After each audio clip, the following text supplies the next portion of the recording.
Jadi ada yang disebut dengan Nabi Uswatun Hasanah.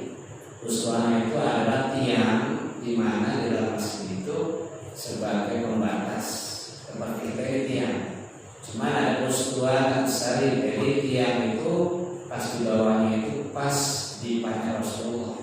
Ya, kalau kita rancangnya Rasulullah atau dengan Rasulullah. Nah, dari Usduan Sari itu di sebelahnya disebutkan Usduan atau Haris. Ada sebelahnya tiang dekat tempat berdiri Rasul itu tiang yang tempat tinggalnya penjaga Rasulullah. Siapa dia? Sayyidina Ali bin Abi Thalib, ponakan beliau. Nah, makanya di Usduan Sari di tempat tidurnya ini Rasulullah SAW itu setiap bangun tidur, ibu sekalian, itu selalu membekas di badan Rasulullah yang rendah itu tanda ya itu anyaman pelepah kurma yang dijadikan tempat untuk alas tidurnya Rasulullah. Jadi setiap Rasul bangun dari tidur itu membekas di badannya itu ya itu tikar yang terbuat dari pelepah kurma sampai membekas. Ya kayak kita lagi misalkan turun di atasnya tikar pandan pasti ada bekas. Nah itu sampai-sampai sahabat Rasulullah SAW itu ya berinisiatif kepada Rasulullah, ya Rasulullah, bagaimana kalau aku kirimkan kasur, firos kasur, atau aku kirimkan permadani yang empuk supaya tidak ada bekas setiap bangun tidur? Jawab Rasulullah SAW, jangan. Ya, sudah cukup aku tidur di atas tikar buatanku sendiri yang aku ambil sendiri. Ya, tidak usah. Biarlah tanda itu yang akan menjadi saksi di saat aku nanti dibangkitkan dari alam. Masya. Sebegitunya baginda Rasul, ya, ketika ditawari kasur permadani untuk pengganti dari tikar buatan beliau sendiri, pelepah kurma, malah ditolak. Nah, kita yang tidurnya enak pakai selimutnya bagus, spring bed, busa, kapuk, ya, yang kalau bangun selalu ada bekasnya.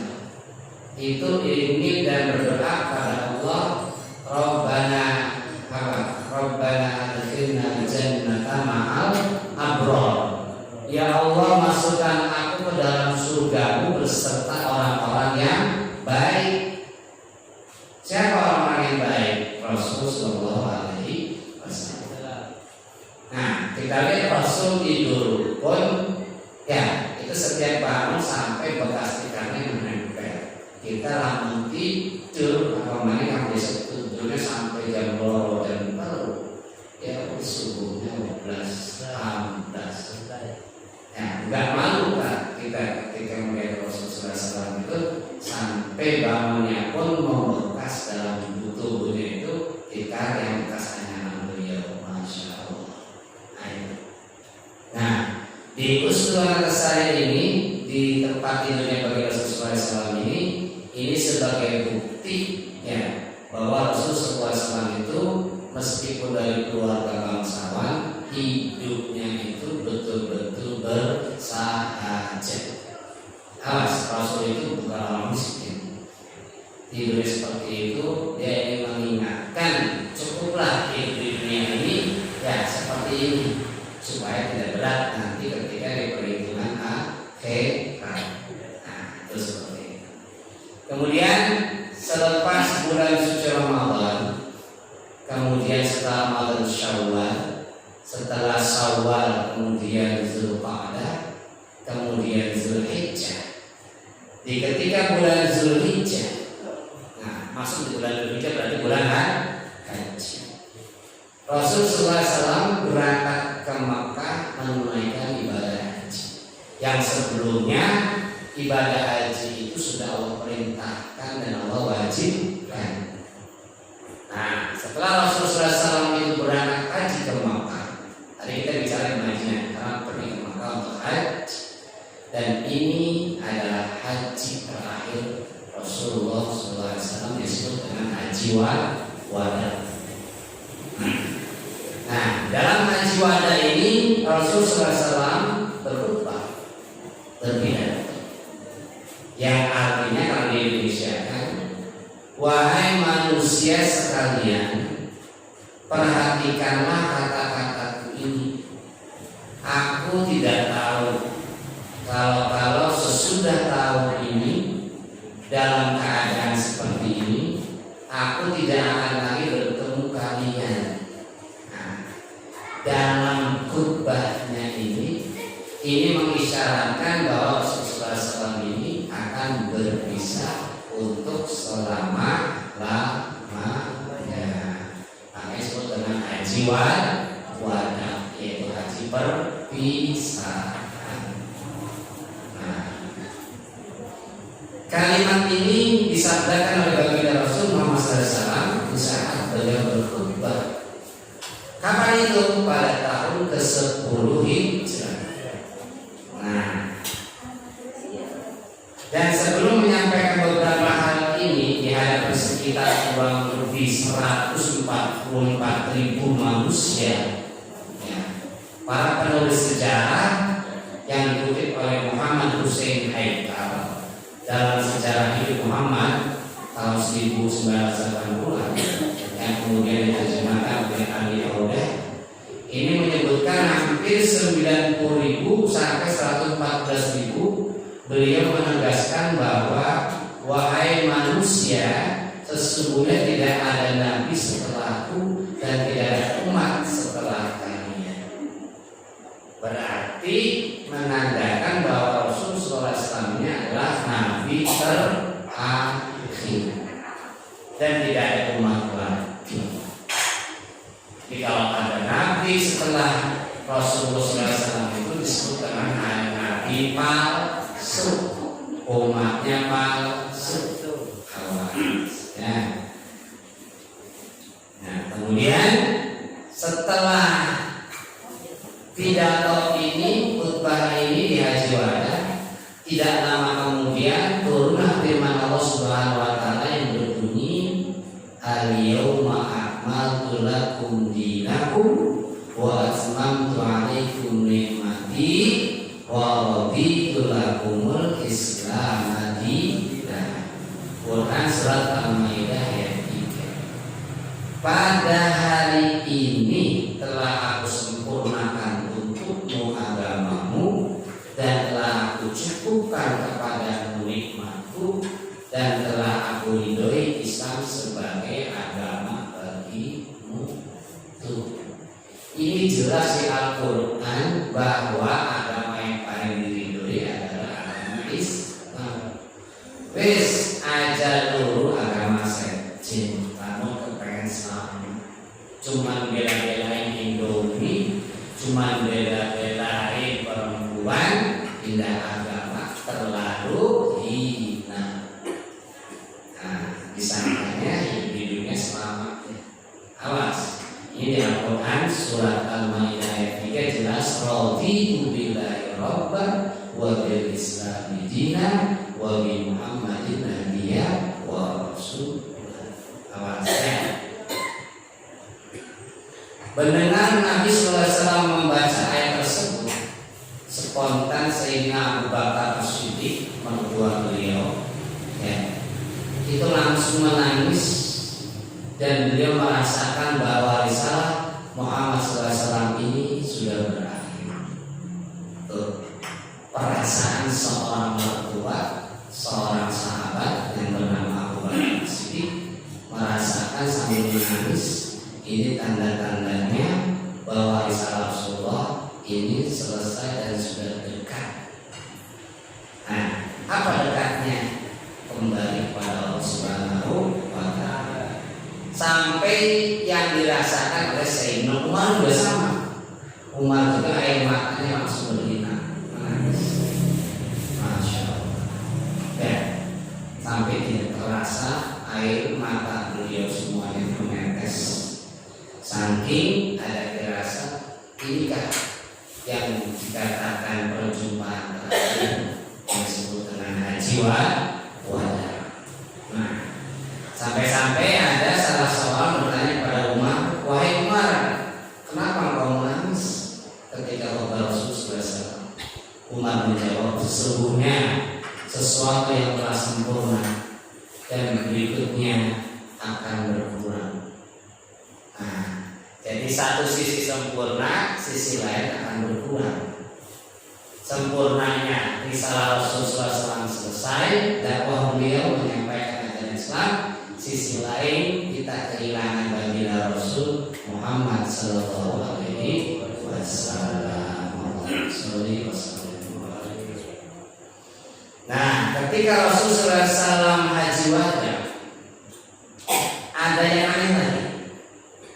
Ketika beliau berada di Mina, itu biasanya beliau setiap tahun membeli 2 ekor kambing. Satu disembelih untuk beliau dan keluarganya, yang kedua disembelih untuk umatnya. Setiap tahun. Tapi di tahun ini Rasul menyembelih itu 100 unta. Masya Allah. 1 unta berapa? Dulu masih 35 juta, sekarang mungkin 1 ekor unta. 100.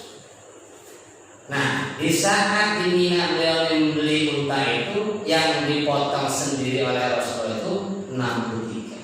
Pasti 63 berhenti. Dan sisanya diteruskan oleh sahabat Nabi, ponakannya Dewek, namanya Ali bin Abi Thalib.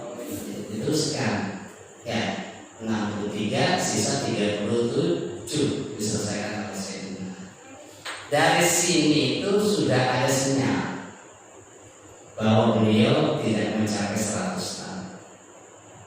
Itu tidak ada yang tahu, tidak ada yang memprediksi ada apa. Nah, kemudian setelah meninggalnya itu baru ketahuan oleh para sahabat. Ternyata di 63 ini Rasulullah SAW itu memberitahu kepada kita umatnya, beliau tidak ingin 1 tahun ada yang kelewat kurbannya. Masya Allah ya. Sebegitunya Rasulullah yang sudah dijamin Allah surganya, nggak mau ketinggalan ibadah kurban. Sampai ketika mau detik-detik beliau wafat pun beliau sempatkan untuk menyembelih. Jadi kalau ada orang Rasulullah itu kere, miskin ya terlalu. 63 plus 37 100 juta dari mana? Ya, kita selaku umatnya 1 wedus mikirnya 700 kali. Korban, dorong, macam-macam pada Rasulullah sampai semua. Nah, setelah itu ya itu ketahuannya setelah meninggal sekian tahun. Oh, ternyata Rasul ingin kehilangan kesempatan membeli setiap tahunnya. Masya Allah. Tuh, seperti itu. Nah, kemudian setelah menyembelih selesai, kemudian Rasulullah SAW pulang dari haji wada, kemudian sampai di rumah. Pertama, ya beliau ketika sampai di rumah ini, kemudian beliau mendatangi Masjid Nabawi. Di sebelah Masjid Nabawi itu ada namanya pemakaman Baqi. Kedua janda pernah tahu dan sana.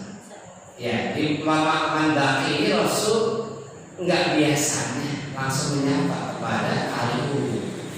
Ya ahla diyar wa inna insyaallah bikum lahiqun. Nasallallahu alaihi. Di sini gelar Rasulullah itu ya itu memberikan salam kepada ahli kubur di Baqi, kemudian mengatakan insya Allah kita nanti akan menuju. Nah, setelah haji wada datang ke Baqi seperti itu. Sama seperti yang Rasul lakukan di pemakaman Uhud. Nanti kalau kita ada ziarah umroh ke sana. Di Uhud juga sama, Rasul mengatakan assalamualaikum ya ahla diyar, wahai para penghuni Uhud. Ya, salam sejahtera buat kalian dan insya Allah kita nanti akan bertemu. Di Uhud mengatakan salam, di kuburan Baqi juga mengatakan salam. Tanda-tandanya itu. Setelah pulang dari Baqi, pemakaman Baqi, kemudian Rasulullah SAW ini merasakan kepalanya berat. Jadi seperti orang kena penyakit migrain beratnya. Setelah merasakan berat, sampai kepalanya diikat oleh sorban, saking pusing peningnya. Ya, bukan peningnya si Tom, pening itu si pening settingan ya. Ini si peningnya karena pening saking sakitnya kepala. Sudah sakit kepalanya sangat berat, dadanya terasa sesak. Nah, persis orang kena asma, cuaca adis, hujan, dingin, hujan badai. Nah, napas tuh kayak ya sesak. Kalau di dalam sakit, lalu minum derek ya, corona. Nah, kemudian mendatangi Aisyah, mengatakan, ya Aisyah, saya betul-betul merasakan berat kepala, pening, pusing, dan dada terasa sesak. Kata Rasulullah kepada Aisyah, saya merasakan di dada ini seperti yang pernah saya rasakan ketika saya pernah diracun oleh kaum Yahudi, perempuan Zainab dari kaum Nabil ya, itu racunnya masih terasa.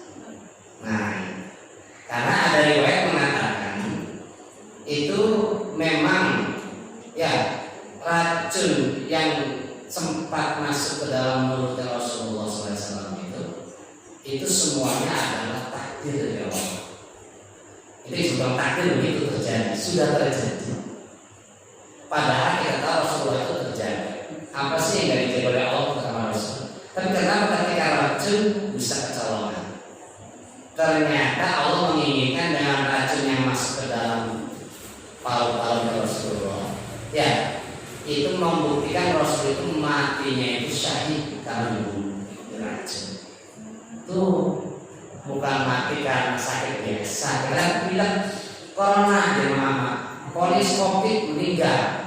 Asal lawannya apa? Jelasnya, ya kan? Apa mungkin ngobrol karena corona atau ketemu siapa? Terus jelas karena sebabnya sebab racun.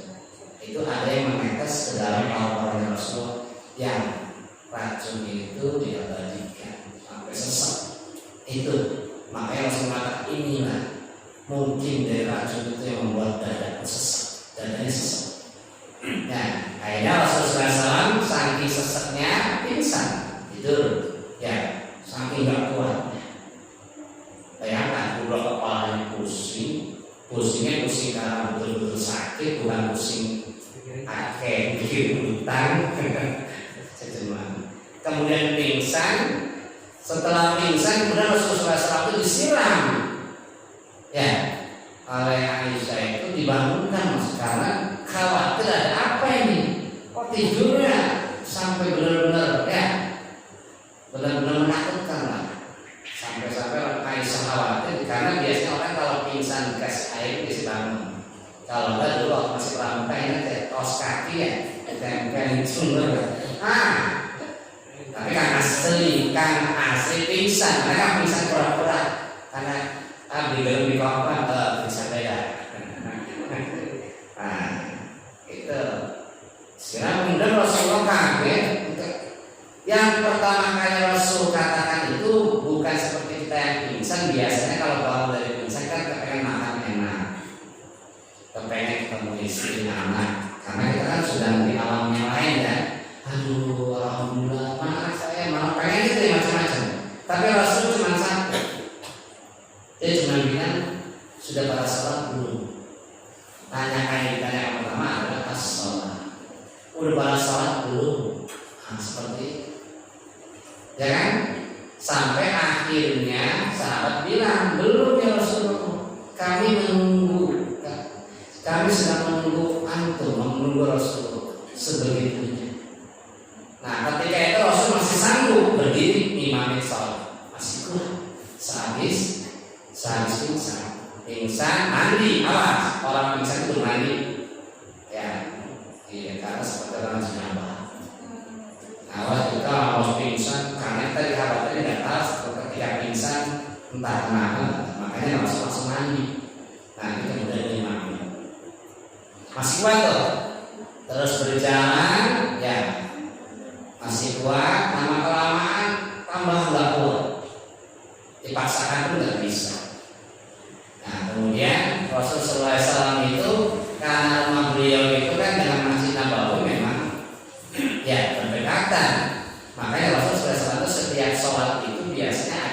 sutra, ada satirnya. Jadi ketika Bilal itu adzan, pas mau qomat, Bilal biasanya ketok-ketok di pintunya Rasulullah. Udah waktunya qomat belum? Nah, makanya Rasulullah SAW kalau sholat sunnah itu selalu di rumah, karena rumahnya dengan masjid itu sebelahan. Nah, ya seperti itu.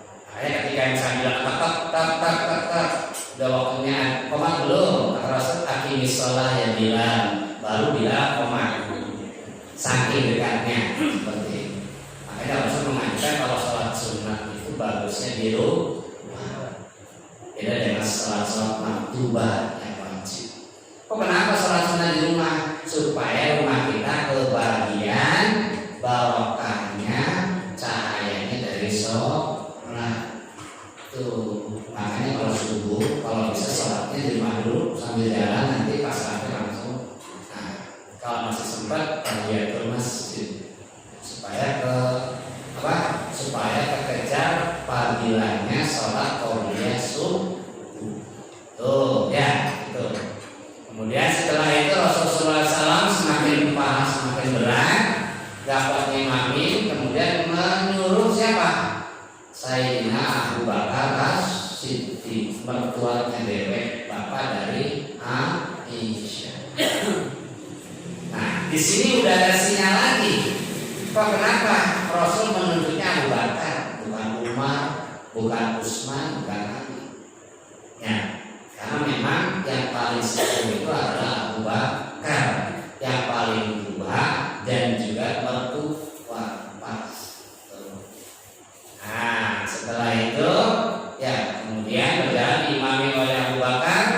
Nah, pada suatu saat Nabi pernah melihat dari jendela rumahnya itu dibuka tabirnya. Ya, ketika beliau masih dengan Aisyah, ketika itu jamaah lihat, ya Rasulullah bangun. Jamaah kira Rasul itu mau imami, tapi Rasulullah langsung menutup kembali. Ya, itu mengisyaratkan lanjutkan, sudah ada Abu Bakar, lanjutkan sholat. Setelah berlalu terus makin parah sampai lemes sering pisah Rasulullah. Saking panas, makanya orang yang punya penyakit panas, stick pasti bisa saking panasnya. Makanya orang yang penyakit panas itu mirip dengan Rasulullah yang harus susah. Terus aja yang ya kasih panadol 10, ambil panas, terus terima. Ya macam-macam kok overdosis, kebusan aja. Ikuti baik. Ada berpikiran, aduh corona, panas corona. Orang sejemani.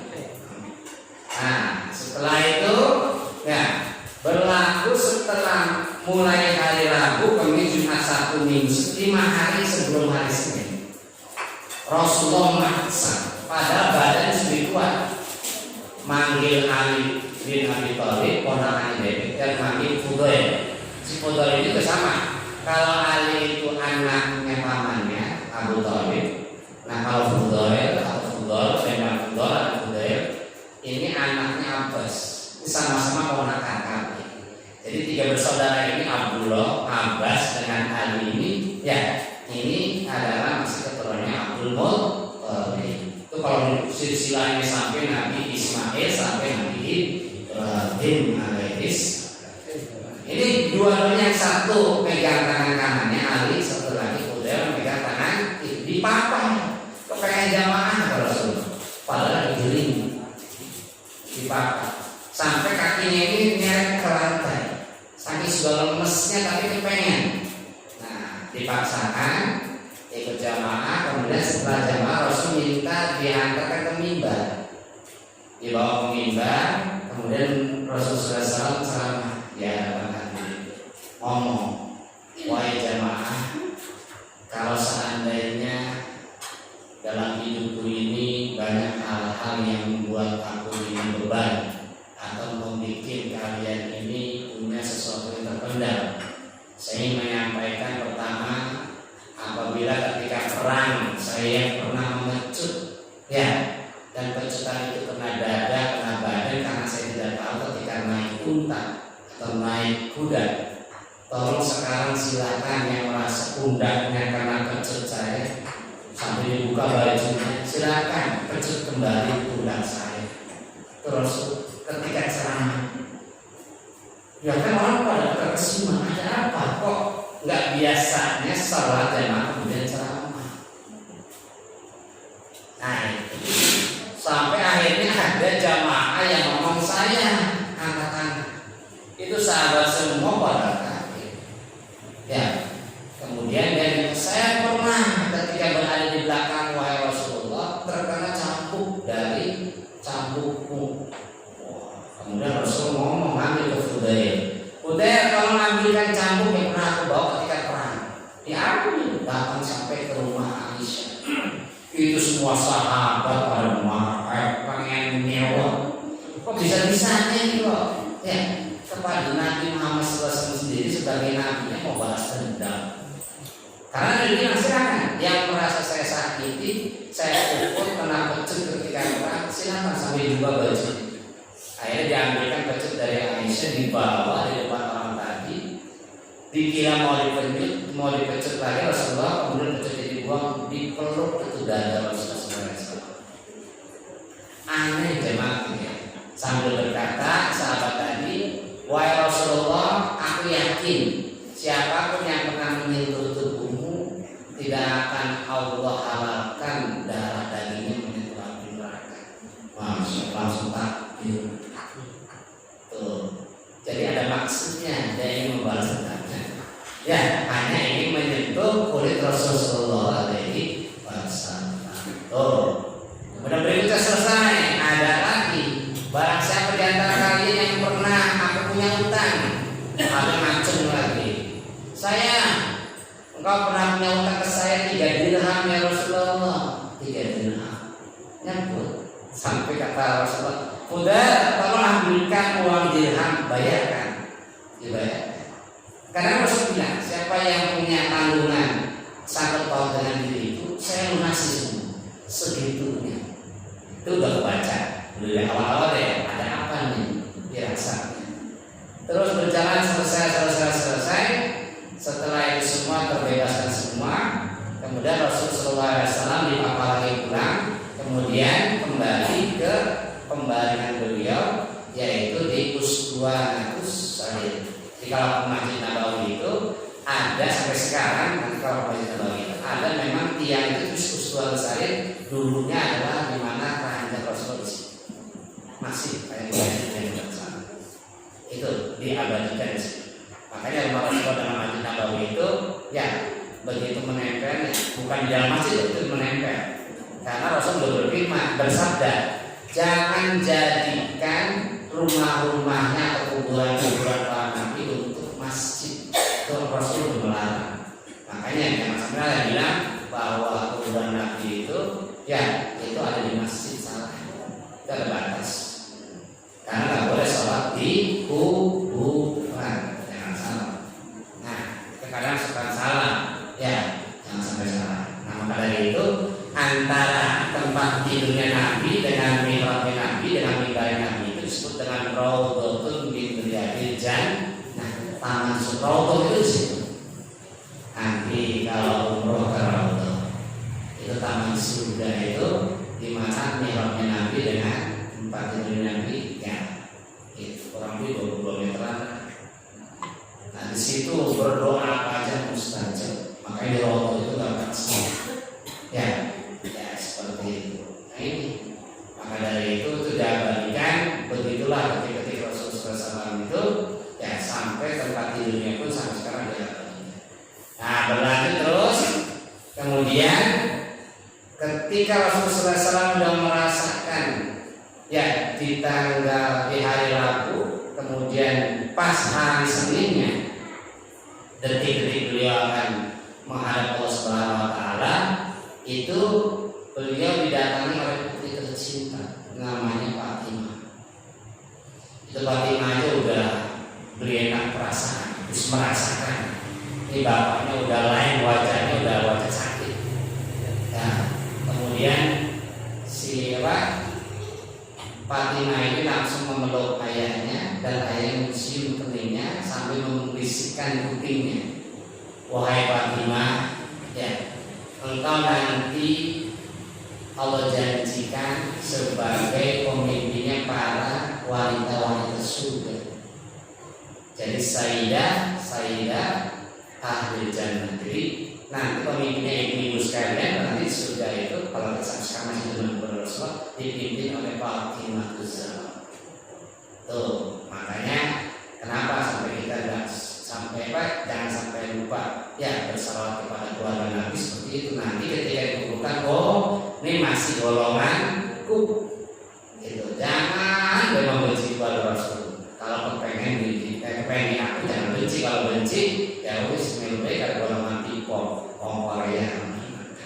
Ya silakan. Itu. Nah kemudian setelah dibisikin sebagai pemimpin ahli surga, tuh Fatimah itu tersenyum senang. Belum. Yang membisikkannya Rasulullah, yang diucapkan pasti wahyu. Tapi yang kedua Fatimah nangis keluar air mata. Apa yang ditangisi oleh Fatimah?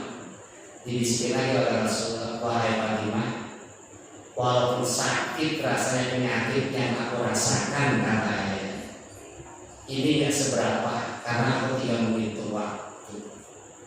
Tapi kau gak usah bersedih, ayah kepada anak, saking sayangnya ya, karena kau pun nanti akan menyusul ayah.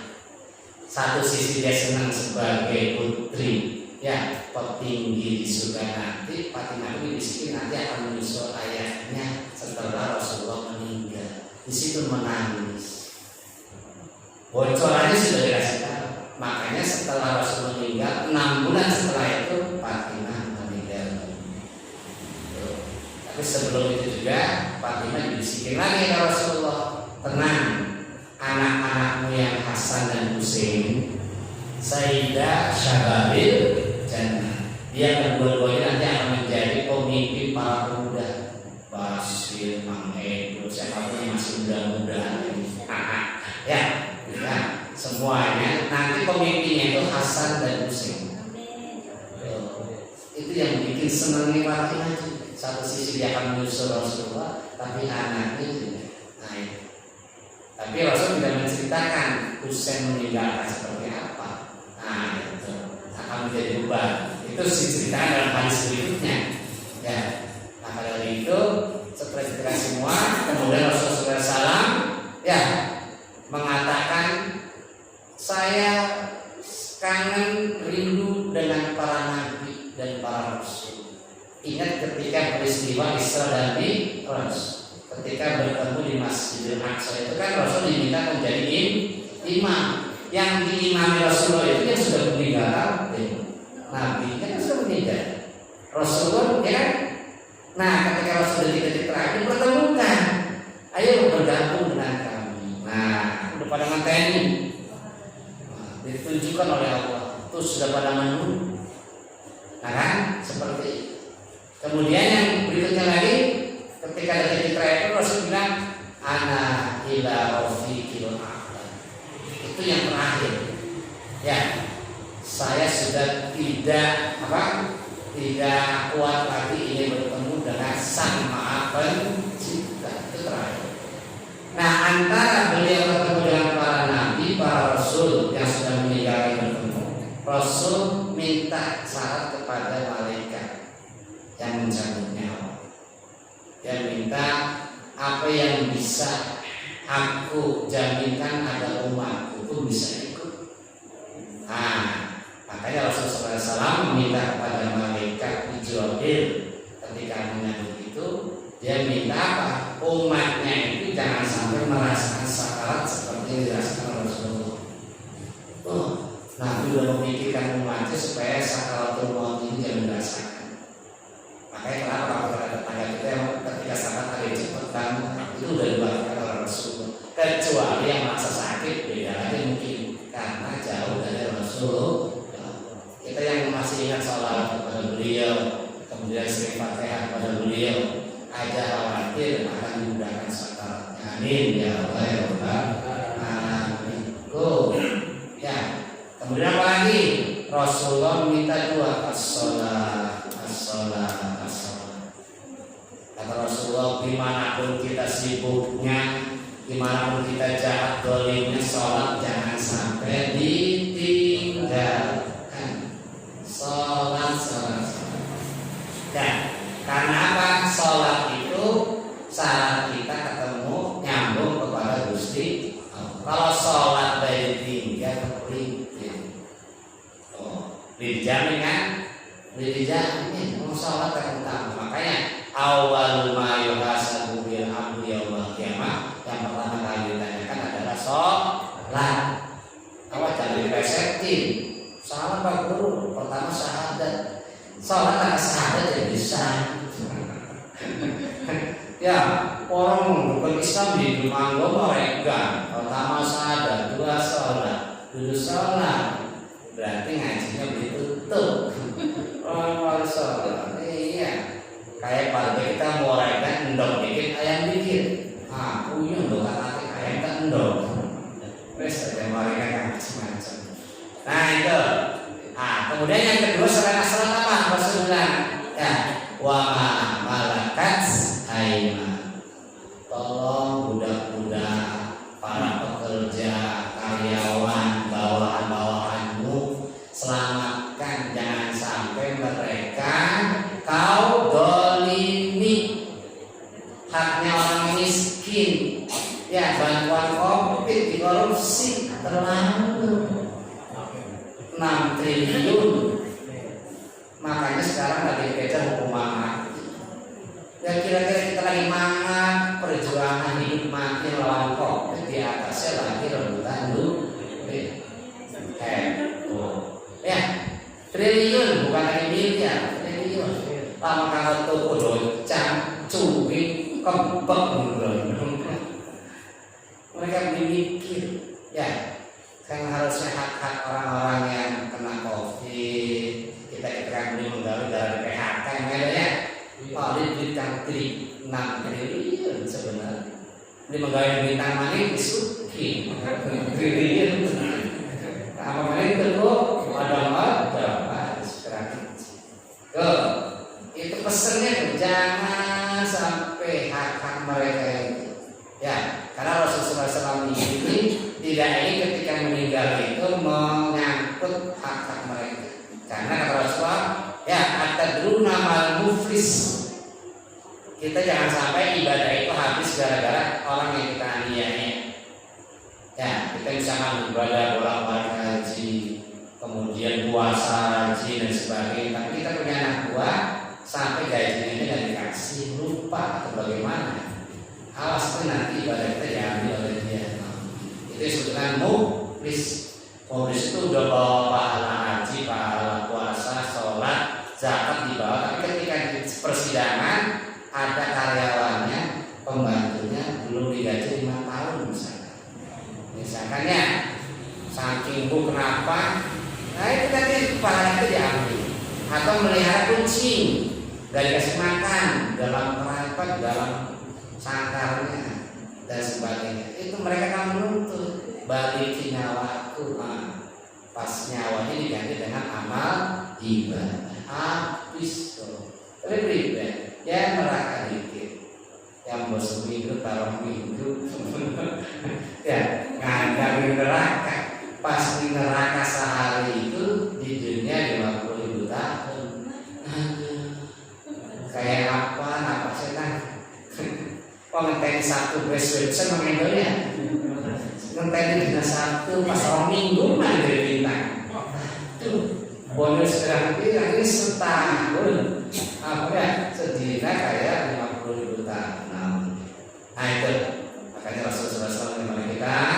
Nah selagi kita masih diberi umur panjang, Rasulullah memberikan kepada kita kan akeh sholawat. Innallaha wa malaikatahu yusholluna 'alan nabi ya ayyuhalladzina amanu shallu 'alaihi wa sallimu taslima. Allahumma shalli ala sayyidina Muhammadin tibbil qulubi wa wa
langsung angkat pedang ngomong, siapa yang bilang Muhammad mati saya penggal lehernya.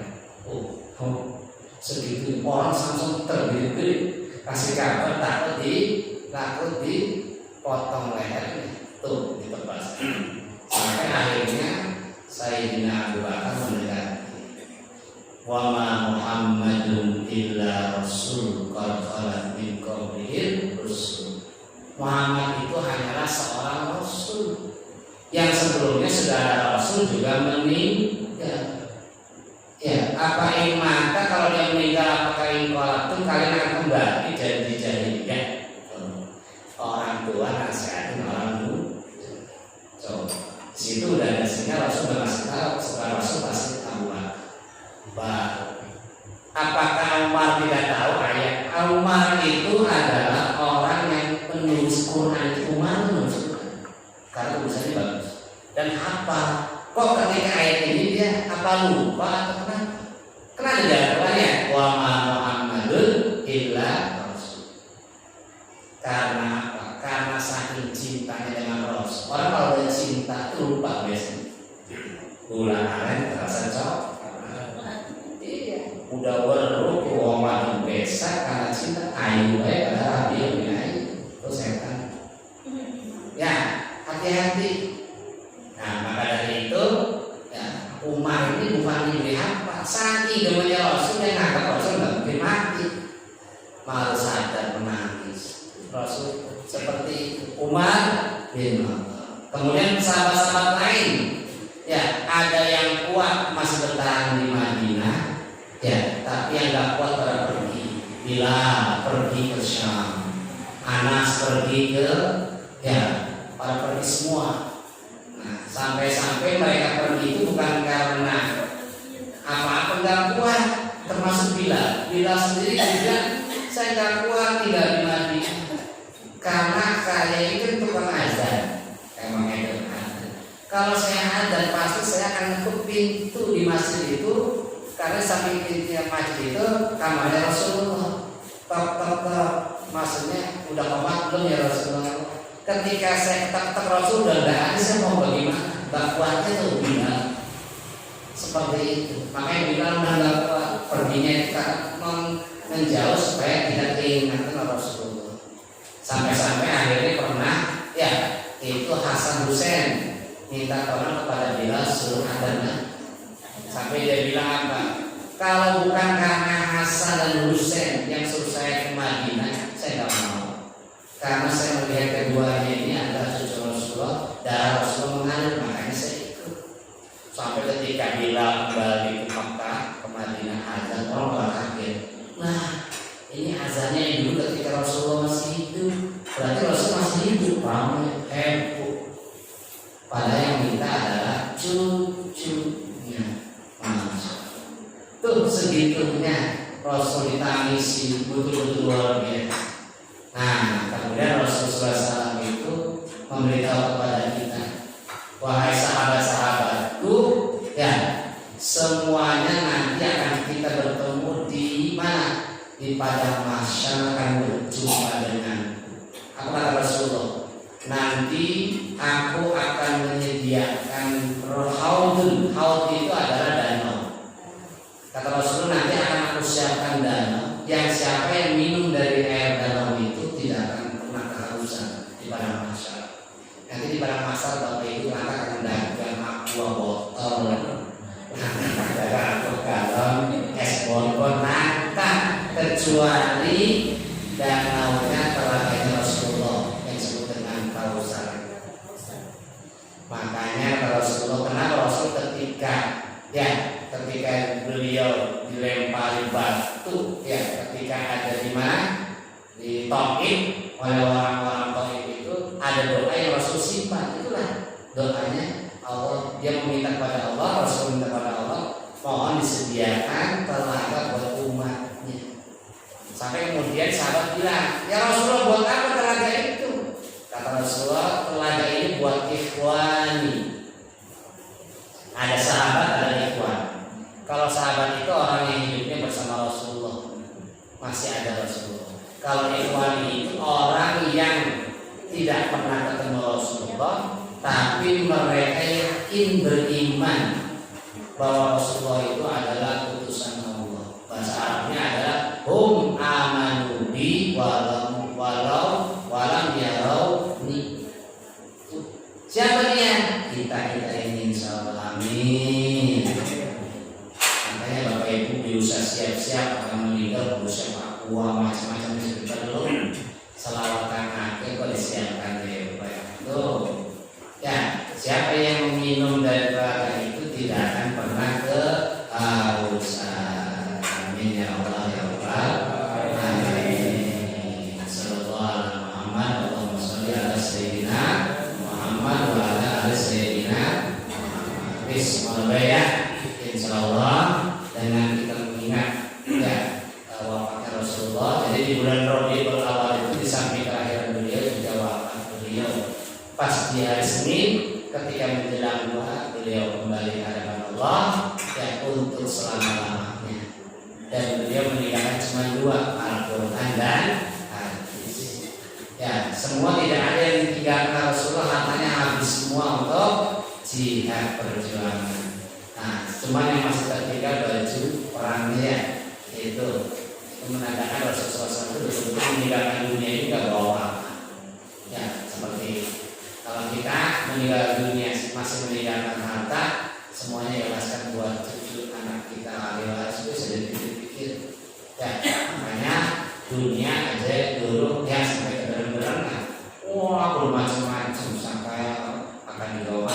Jadi kayak Cina TV mancing di kubur, kulkas mancing di kubur. Kalau Cina makanya kuburnya gede-gede, super-super bebek. Nah, apa kata? Bangker ya, bukan bangker. Cina mentah ya. Saya ngambil Nelson Cilabi Karanake, kalian digalakkan Cina. Bismillah ya, kita sama-sama berdoa. Mudah-mudahan kesemua masukkan dalam kelompoknya dan surah Rasulullah SAW. Astagfirullahaladzim, wassalamualaikum. Allahumma shalli ala nabiyyina wa syafi'ina wa maulana Muhammad. Amin.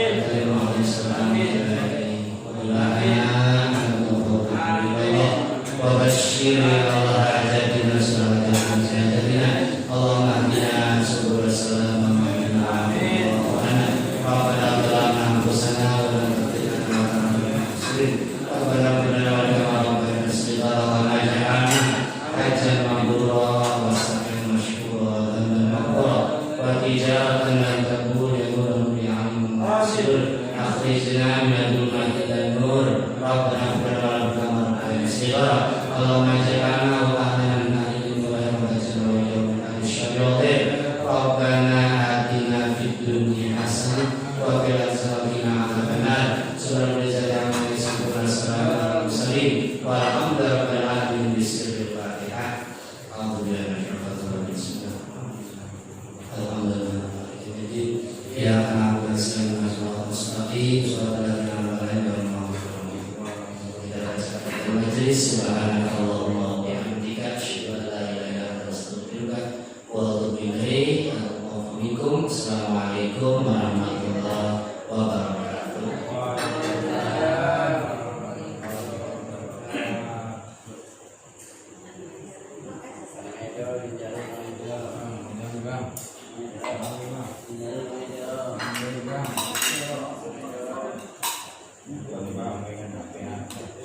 Bang,